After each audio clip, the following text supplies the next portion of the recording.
Welcome friends. आज से जो है हम लोग एक नए टॉपिक के साथ डिस्कस करेंगे। आज का टॉपिक है लोड शेडिंग।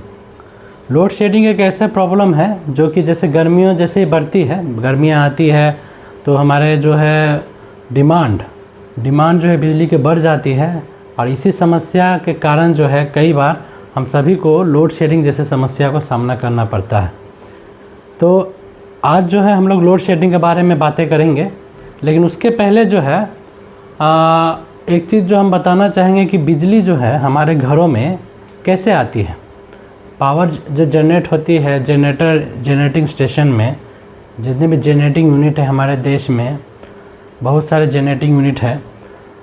पावर जनरेशन जो है mainly thermal power, hydel power, solar power, wind power, nuclear power, ये सारे सोर्सेज है हमारे पावर जनरेशन के। तो ये सारे पावर जो है हमारे पूरे देश में अलग अलग जगहों में जनरेट होती है। अब वो सारे पावर जो है हमारे घरों तक बिजली किस तरह से आती है, ये हम एक छोटा सा एक ब्रीफ आइडिया आप लोग के साथ अभी डिस्कस करने वाले हैं। तो सबसे पहले जो है पावर सिस्टम जो होता है उसमें मेनली हम लोग तीन चीज़ें के बारे में पढ़ते हैं। पावर सिस्टम जो है उसमें मेनली एक होता है जनरेशन, कि बिजली कैसे पैदा होती है, पावर कैसे जनरेट होती है। उसके बाद आती है ट्रांसमिशन में हम लोग ये पढ़ते हैं कि जो पावर जनरेट हुआ, जो बिजली पैदा हुआ, वो एक जगह से दूसरे जगह किससे ट्रांसमिट होती है। क्योंकि जनरेशन, मान लीजिए किसी एक शहर में हमारा बिजली जनरेट हुआ और कंज्यूमर हमारा 100 किलोमीटर दूर है या वहाँ जहाँ पे है, तो वहाँ पे हम कैसे बिजली को ट्रांसमिट करेंगे, उसके बारे में ट्रांसमिशन में हम लोग पढ़ते हैं। डिस्ट्रीब्यूशन होता है। डिस्ट्रीब्यूशन हुआ कि बिजली जब हमारे नज़दीकी सब स्टेशन में आ जाती है तो फिर वो कंज्यूमर के घरों में किस तरह से पावर डिस्ट्रीब्यूट होती है, लोकल डिस्ट्रीब्यूशन ट्रांसफार्मर से या लोकल सब स्टेशन से किस तरह से पावर डिस्ट्रीब्यूट होती है, उसके बारे में हम लोग डिस्ट्रीब्यूशन में पढ़ते हैं। एक और चीज़ होता है प्रोटेक्शन एक बहुत ही इम्पॉर्टेंट चीज़ है कि ये तीनों चीज़ों में जो है हमारे पावर जनरेशन, पावर ट्रांसमिशन और पावर डिस्ट्रीब्यूशन के लिए बहुत सारे कॉस्टली इक्विपमेंट्स या अपरेटस लगे रहती है। तो उनकी सेफ्टी के लिए, उनकी for the purpose of their safety, अगर लाइन में कोई फॉल्ट हुआ, कोई एबनॉर्मल कंडीशन हुआ, उस कंडीशन में कोई ज़्यादा नुकसान ना हो, कोई वैसा अनएक्सपेक्टेड सिचुएशन ना पैदा हो जाए, तो प्रोटेक्शन जो है उसके लिए यूज़ किया जाता है कि कोई किसी प्रकार का फॉल्ट होने से मेरा लाइन ट्रिप कर जाए और जो फॉल्टी सेक्शन है हमारा जो नेटवर्क का, इलेक्ट्रिकल नेटवर्क का फॉल्टी सेक्शन को हम लोग आइसोलेट कर सके। तो प्रोटेक्शन भी एक बहुत ही इम्पोर्टेंट टॉपिक होता है। तो अब हम जो है जनरेशन, पावर जनरेट जो होता है, thermal power, most of the power generate जो होता है हमारे देश में वो है थर्मल पावर स्टेशन में। मोस्टली जो पावर जनरेट होता है वो थर्मल पावर जनरेट होता है। कुछ हिस्सा जो है हाइडल में होता है, न्यूक्लियर पावर होता है।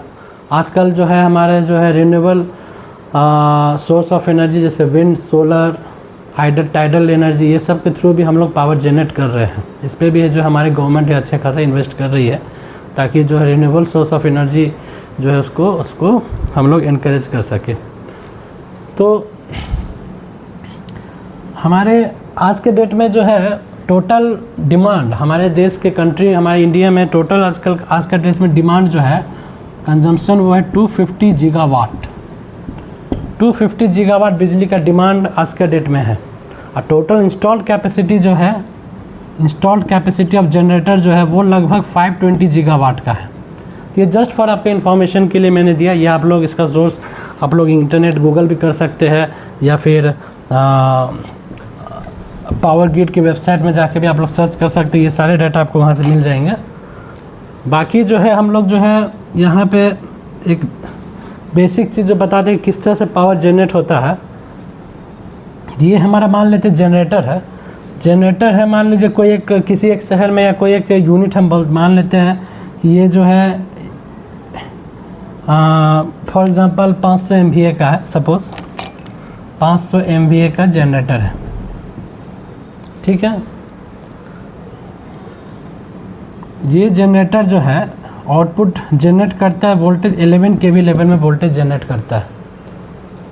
लेकिन 11 kV वोल्टेज जनरेट होता है तो यहाँ पे पहले जो है हम लोग क्या करते हैं, इस 11 kV को हम लोग हाई वोल्टेज चाहे तो 220 kV या 132 kV लेवल में इसको स्टेप अप करते हैं। मान लेते हैं यहाँ 132 kV में ये स्टेप अप हुआ, इसको हम लोग जनरेटर ट्रांसफार्मर भी बोलते हैं। ये एक स्टेप अप ट्रांसफार्मर होता है, स्टेप अप ट्रांसफार्मर होता है। इसके बाद जो पावर गया इसको हम लोग बोलते हैं प्राइमरी ट्रांसमिशन। यहाँ पे क्या होता है, 132 kV जो है 33 kV में कन्वर्ट होता है।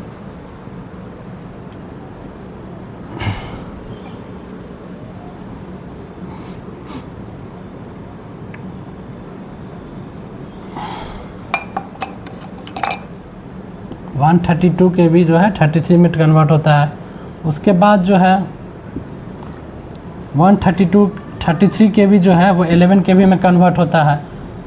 उसके बाद जो ये 11 kV जो है 440 वोल्ट में कन्वर्ट होता है, तब जाके हमारे कंज्यूमर के पास ये सारा वोल्टेज जाता है। तो यहाँ पे जो हम लोग देख रहे हैं कि जो 11 kV मेरा जनरेटर जनरेट हुआ उसको हम लोग पहले high voltage step up 132 kV में हम लोग उसको स्टेप अप किए थ्रू जनरेटर ट्रांसफार्मर। उसके बाद जो है उसको अलग अलग स्टेजेस में उसको हम लोग जो है वोल्टेज को स्टेप डाउन करते हैं। पहला बार में इसको 132 को 33 से किए, फिर 33 को फिर हमारा जो ये लोकल सब स्टेशन है जहाँ 11 kV में 33/11 सब स्टेशन होता है, इसको वहाँ पे हुआ।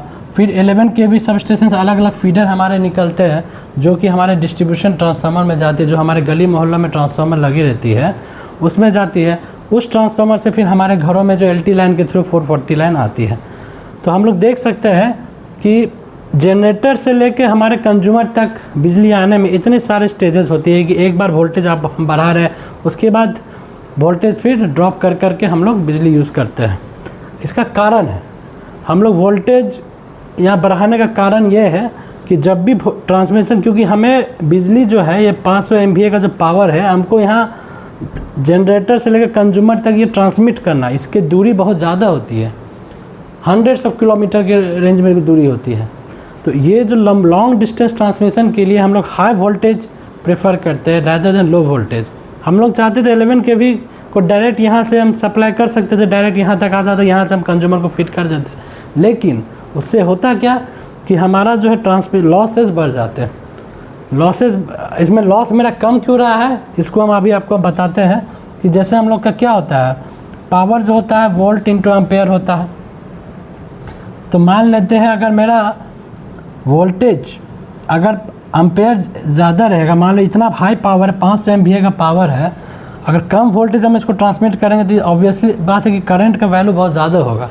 करंट का वैल्यू ज़्यादा होगा तो इसका मतलब क्या होगा, इसमें जो ट्रांसमिशन का जो रेजिस्टेंस है उसका ट्रांसमिशन लॉस ज़्यादा होगा, I² लॉस ज़्यादा होगा। उसके वजह से हमारा कंडक्टर जो है वो बहुत ज़्यादा हमको मोटा यूज़ करना पड़ेगा, बहुत सारे इसमें डिफ़िकल्टीज़ हैं। लेकिन अगर हम इसको हाई वोल्टेज में अगर ट्रांसमिट करेंगे, यहाँ वोल्टेज अगर हम बढ़ा देते हैं तो करंट का वैल्यू ऑब्वियसली कम जाएगा। करंट का वैल्यू कम जाएगा तो ऑब्वियसली लॉसेस कम जाएंगे। वोल्टेज बढ़ जाने से मेरा पावर तो वही है, करंट का वैल्यू कम जाएगा तो मेरा जो है ट्रांसमिशन लॉस कम जाएगा और इजी वे में जो है हम बहुत दूर दूर तक पावर ट्रांसमिट कर सकते हैं। यहाँ पे मैंने दिखाया है कि 11 kV से 132 kV किए, लेकिन बहुत ज़्यादा लॉन्ग ट्रांसमिशन में बहुत जगह आप लोग देखे होंगे 400 kV, 11 kV से 400 पहले किया जाता है ना। उसके बाद 400 से फिर यहाँ 220 होता है या फिर 220 से 132 होगा, 132 के से फिर 33 होगा। तो उसमें क्या है कि अलग अलग स्टेज हो जाते हैं, primary transmission, primary transmission, secondary transmission उसको कहते हैं, और लास्ट में जो है प्राइमरी डिस्ट्रीब्यूशन, ये जो हमारा आगे सेकेंडरी डिस्ट्रीब्यूशन उसको कहते हैं। तो खैर ये सारी चीज़ें मैं इसलिए बता रहा हूँ कि मान लीजिए जनरेटर से लेके हमारे घरों तक बिजली आने में जो है ये हमारा एक सोर्स है, ये इधर हमारा जो बिजली का डिमांड, ये एक डिमांड है और ये एक सप्लाई है। सप्लाई जो बिजली का सप्लाई हमारा जनरेटर करता है, डिमांड जो है लोड हमारा जो कंज्यूमर लोड कंज्यूम करता है। इस बीच में जो है ये जो सारी चीज़ें हैं, ये जो है हमारा ट्रांसमिशन लाइन, ये एक तरह का ग्रिड फॉर्म कर, ये हमारा ग्रिड का एक पार्ट है, this is a part of our grid. Grid क्या होता है, अब इसमें मान लीजिए हमारा हम लोग चाह सकते थे कि यहाँ से एक अलग से लाइन लेकर के एक अलग सब स्टेशन में फीड करके यहाँ पे हमारे अलग कंज्यूमर को भी दे सकते थे, यहाँ से एक लाइन अलग से ले जा सकते थे। इससे क्या होता है कि मान लीजिए हम एक जनरेटर से हम बहुत सारे कंज्यूमर को अटैच कर सकते हैं। ऐसा नहीं कि सिर्फ इसी तरह से हम कंज्यूमर को लो सकते, ये इंटरकनेक्टेड हम लोग कर सकते हैं। एक तो आपको सिंपल वे में मैं आपको समझाता हूँ, जैसे कि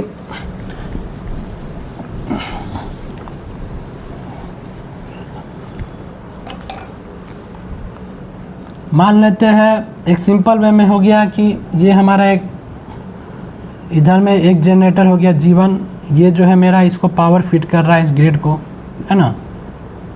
यहाँ पे एक दूसरा जनरेटर भी है जो कि हो सकता है किसी और स्टेट में हो, वो भी इसको पावर फिट कर रहा है। मेरा एक तीसरा जनरेटर है, वो भी किसी और शहर में हो मान लीजिए, वो इसको फिट कर रहा है। मान लेते हैं यहाँ G1, G2, G3 तीन मेरा जनरेटिंग यूनिट है एग्जांपल के लिए, और हमारा यहाँ इसी से मेरा यहाँ पे लोड कंज्यूम हो रहा है। एक लोड यहाँ कंज्यूम हो रहा है, मान लेते हैं ये कोई शहर हो गया, मान लीजिए पटना शहर है।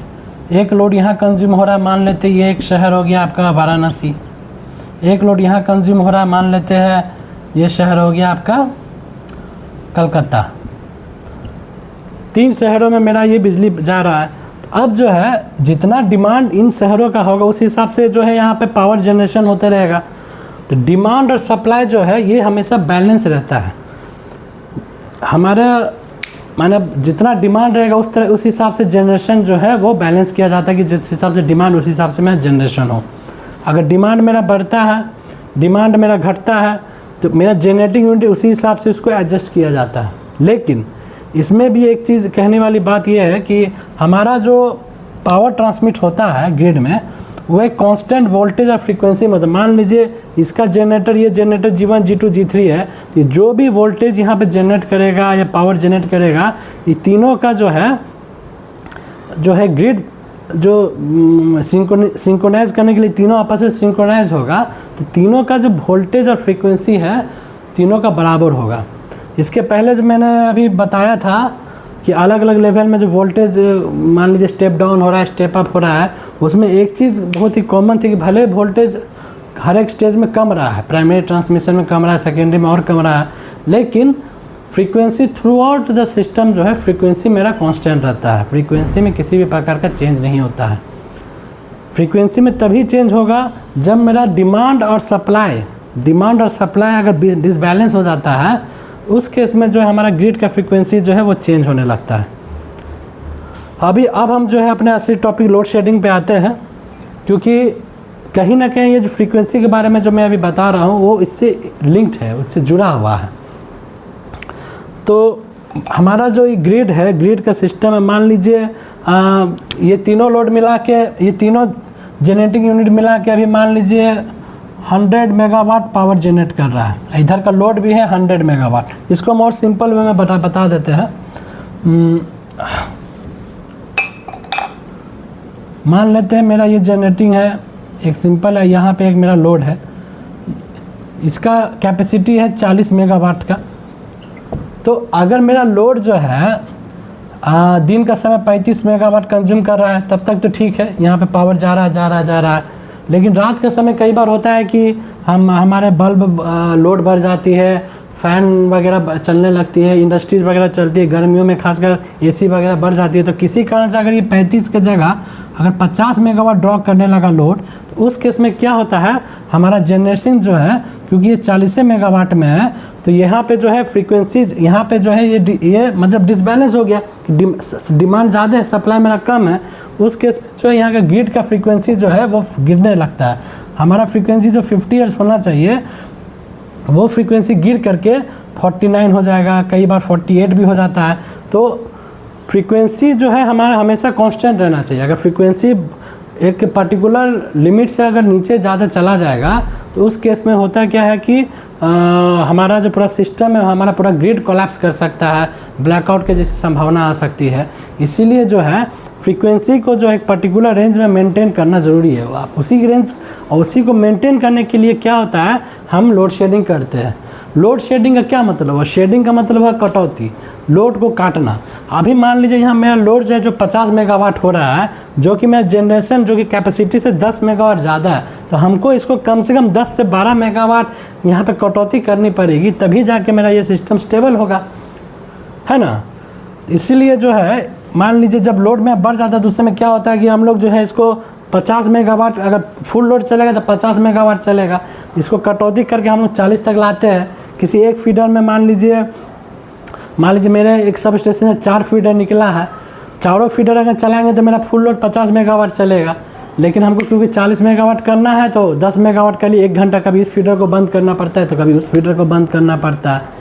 आप लोग अक्सर देखे होंगे कि हाँ कभी इस एरिया में लाइन है तो कभी 1 घंटा बाद उस एरिया में लाइन कटती है, कभी 1 घंटा बाद उधर। इसको रोटेशन के तौर पे जो है लोग जो है सब स्टेशन में जो ऑपरेटर है वो लोग जो है पावर को मेंटेन करने के लिए, जो डिमांड और सप्लाई का जो ये अनबैलेंस हो जाता है कभी कभार, उसको मेंटेन करने के लिए जो है इसको पावर की कटौती करते हैं।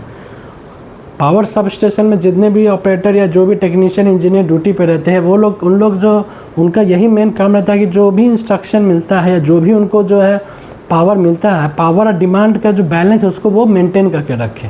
अगर वो डिसमेंटेन रहेगा, वो अनबैलेंस रहेगा तो वो सिनेरियो जो है पावर सिनेरियो के लिए ठीक नहीं है। इसलिए जो इसको बैलेंस को मेंटेन करने के लिए जो है लोड शेडिंग करना पड़ता है। हम लोग इसको और इजी वे में और थोड़ा सा आगे समझते हैं कि लोड शेडिंग से मान लीजिए फ्रीक्वेंसी किस तरह से हम लोग मेंटेन करते हैं। अब फ्रीक्वेंसी मेंटेन करना क्यों ज़रूरी है? हमारा जो ग्रिड का पॉलिसी है, फ्रीक्वेंसी का जो स्टैंडर्ड रेंज दिया हुआ है, मान लीजिए 50 हर्ट्ज, 50.5, इधर हो गया 49.5। स्टैंडर्ड लिमिट जो है फ्रीक्वेंसी का, लोअर लिमिट जो है 49.5 होता है और अपर लिमिट जो होता है 50.5 होता है। अगर मेरा फ्रीक्वेंसी जो ग्रिड का फ्रीक्वेंसी 49.5 से नीचे चला जाए, किसी भी कारण से अगर लोड मेरा बहुत ज़्यादा बढ़ जाए या जनरेटिंग यूनिट किसी कारण से जनरेशन उतना नहीं कर पाए, तब जो है मेरा फ्रीक्वेंसी जो है 49 से नीचे चला जाएगा, 49.5 से नीचे चला जाएगा। जब तक इस रेंज में 50.5 और 49.5 के अगर रेंज में फ्रीक्वेंसी है तब तक मेरा सिस्टम जो है ओके है, तब तक ठीक है। लेकिन जहाँ वो रेंज से बाहर जाएगा तब जो है उसमें लोड शेडिंग या लोड की कटौती करने की ज़रूरत पड़ जाती है।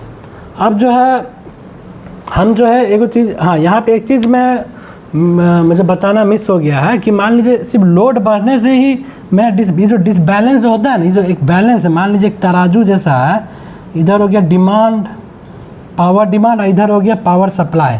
तो सिर्फ डिमांड बढ़ने से ही मेरा अनबैलेंस नहीं होगा, सप्लाई भी अगर मेरा किसी वजह से कम हो जाता है, कोई पावर जनरेटिंग यूनिट मेरा अगर ख़राब हो गया, ब्रेकडाउन हो गया, एनटीपीसी का कोई एक यूनिट अगर शटडाउन में चला गया, इन दैट केस, उस केस में भी हमारा जो है वो जो बैलेंस बिगड़ जाता है, उस केस में भी हमारा जो है फ्रीक्वेंसी जो है वो कम हो जाएगा।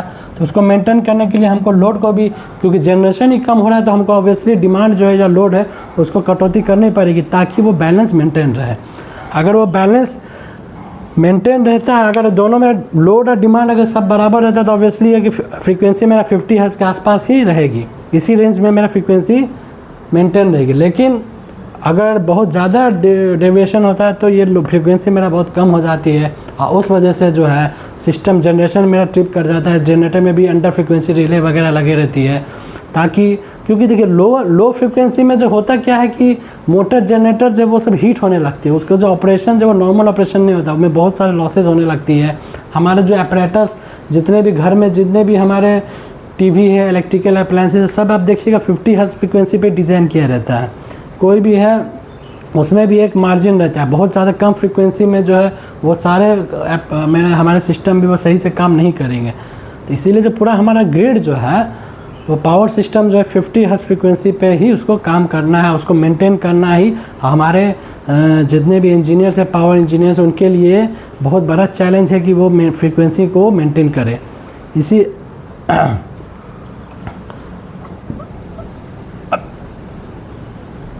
हमारा एक सिंपल सा लोड शेडिंग का एक सिंपल में भी हम लोग एक तरह से एग्जांपल दे सकते हैं। ग्रिड क्या है? ग्रिड को हम लोग इस तरह से भी सोच सकते हैं कि एक बहुत बड़ा रिजर्वायर है, एक टैंक है, पानी का टैंक मान लेते हैं कि इसमें मान लीजिए पानी भरा हुआ है, पानी इसमें भरा हुआ है ना। इसमें मेरा क्या है कि इनलेट पाइप है, आउटलेट पाइप है, बहुत सारा इनलेट पाइप है, आउटलेट पाइप। यहाँ से हमको इनलेट पाइप यहाँ से एंट्री होता है, यहाँ से एंट्री होता है, यहाँ से आउटलेट पाइप है, यहाँ से आउटलेट पाइप, यहाँ से हम पानी ले सकते हैं, है ना। यहाँ से पानी हम इसमें दे सकते हैं। अब जो है पानी, मान लीजिए इसमें जो अभी फ़िलहाल इस लेवल में इसका पानी है, अगर हम इसमें पानी, हम इनलेट का जितना पानी इसमें डाल रहे हैं और आउटलेट पानी, हम जो रेट ऑफ पानी जो निकल रहा है वो कम है, तो क्या होगा, मेरा जो है पानी का लेवल बढ़ेगा। अगर इनपुट जो है, आउटपुट्स का रेट जितना, जिस रेट में इनपुट बढ़ रहा है आउटपुट घटेगा, तो मेरा पानी का रेट ऑब्वियसली बढ़ेगा ना। तो क्या होगा, वही हो गया, जब पानी का लेवल का हम लोग फ्रीक्वेंसी मान सकते हैं, मेरा फ्रीक्वेंसी बढ़ जाएगा। जनरेटिंग इनपुट मेरा हो गया जनरेशन, आउटपुट जो हो रहा है इसको हम डिमांड मान लेते हैं या कंजम्पशन मान लेते हैं। लोड मेरा कम रहा है, लोड कम है और जनरेशन ज़्यादा है, तो मेरा क्या होगा, फ्रीक्वेंसी बढ़ेगा। और ठीक इसका उल्टा अगर हम समझ ले कि अगर मेरा लोड ज़्यादा है, कंजम्पशन यहाँ ज़्यादा है, इनपुट जनरेशन कम है, तो पानी का लेवल क्या होगा, नीचे आएगा। इसका मतलब क्या होगा, फ्रीक्वेंसी का लेवल नीचे आएगा, है ना। इसीलिए जो है फ्रीक्वेंसी, मतलब यह समझाने के लिए कि मान लीजिए एक ग्रिड में फ्रीक्वेंसी लोड पे कैसे निर्भर कर रहा है कि लोड अगर बढ़ रहा है तो मेरा फ्रीक्वेंसी कम जाता है, और लोड वही कमता है तो फ्रीक्वेंसी मेरा बढ़ जाता है। तो लोड शेडिंग करने का मेन क्राइटेरिया या मेन ऑब्जेक्टिव यही है कि जो मेरा डिमांड और सप्लाई है, मेरा जो जनरेशन का जो मेरा जो पावर जनरेट या पावर मेरा अवेलेबल है ग्रिड में, हमको उसी हिसाब से कंजम्पशन करना है, उसी हिसाब से हमको लोड लगाना है। अगर मेरा जनरेशन या पावर अवेलेबल ग्रिड में जो है वो कम है, तो हमको उस हिसाब से लोड कटौती करनी पड़ेगी। अगर मेरे अवेलेबल ज़्यादा तो उस हिसाब से हमको लोड को बढ़ाना पड़ेगा, क्योंकि लोड देखिए हमारा जो कंज्यूमर एंड में लोड है वो बहुत डायनेमिक वे में चेंज होता है। ऐसा नहीं कि अभी कुछ लोड है, मान लीजिए 1 घंटा बाद कुछ और लोड होगा, 2 घंटा बाद कुछ और लोड होगा, लेकिन जनरेशन जो है उस हिसाब से नहीं है कि हम लोग तुरंत उसको 5-5 मिनट में जो है चेंज करेंगे। उसको चेंज करना उतना इजी नहीं है। उसको ऑब्वियसली जनरेशन को बढ़ाना घटाने के लिए जो उसका भी एक प्रोसीड्योर है, उसका ये क्राइटेरिया है।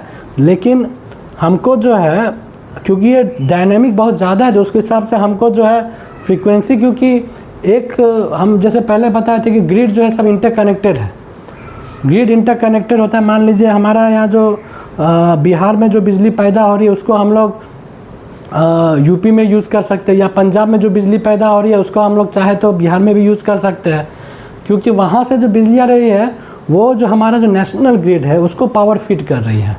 अब वो ग्रिड जो नेशनल ग्रिड है हमारा, वो हमारे सभी स्टेट्स को आपस में इंटरकनेक्टेड की हुई है। तो इसीलिए जो है इंटरकनेक्शन जो हुआ है जो नेशनल ग्रिड का, उसका मेन क्राइटेरिया यही है कि भाई कम से कम सबका कॉमन फ्रीक्वेंसी है। किसी प्रकार का अगर फ्रीक्वेंसी में फॉल होता है तो जहाँ एक जगह की वजह से बाकी जगह भी डिस्टर्ब हो सकता है। एक जगह कहीं पे मान लीजिए मेजर फ्रीक्वेंसी फॉल हुआ, अगर वहाँ पे प्रॉपर पावर मैनेजमेंट नहीं हो पाया तो उसके कारण बाकी जगह भी ट्रिपिंग हो सकती है। इसीलिए जो है ये ज़रूरी है कि हमारा जो फ्रीक्वेंसी मेंटेन रहे और जो लोड मैनेजमेंट उस हिसाब से किया जाए, ताकि हमारा डिमांड और सप्लाई या फिर जो हमारा जो जनरेशन है उस हिसाब से हमारा कंजम्पशन हो सके।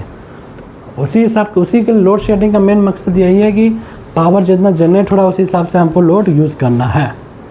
किसी कारण से ये नॉर्मली सिचुएशन अराइज होती है कि जनरली ये डेली का नहीं है, बल्कि कभी कभार किसी कारणवश मान लीजिए कोई जनरेटिंग हमारे यहाँ 6, मान लीजिए एनटीपीसी का 6 यूनिट है, किसी एक यूनिट अगर या कोई भी जनरेटिंग प्लांट पावर कंपनी का किसी का मान लीजिए किसी एक यूनिट में अगर कोई प्रॉब्लम आ गई, फॉल्ट आ गई, उस वजह से क्या होगा, जनरेशन उसका कम जाएगा।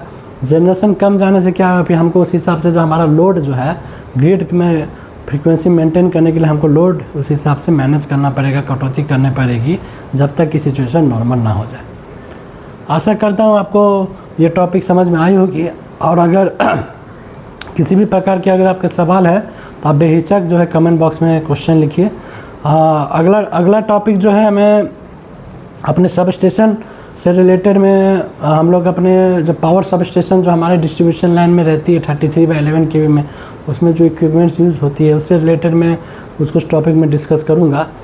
और अगर इसके अलावा आपको कोई और टॉपिक पे जानकारी लेना था, मैं पहले भी कह चुका हूँ कि आप लोग कमेंट बॉक्स में मेंशन कीजिए और इसी तरह जुड़े रहिए इस चैनल से। तब तक के लिए अपना ख्याल रखिए, मिलते हैं अगले वीडियो में। नमस्कार।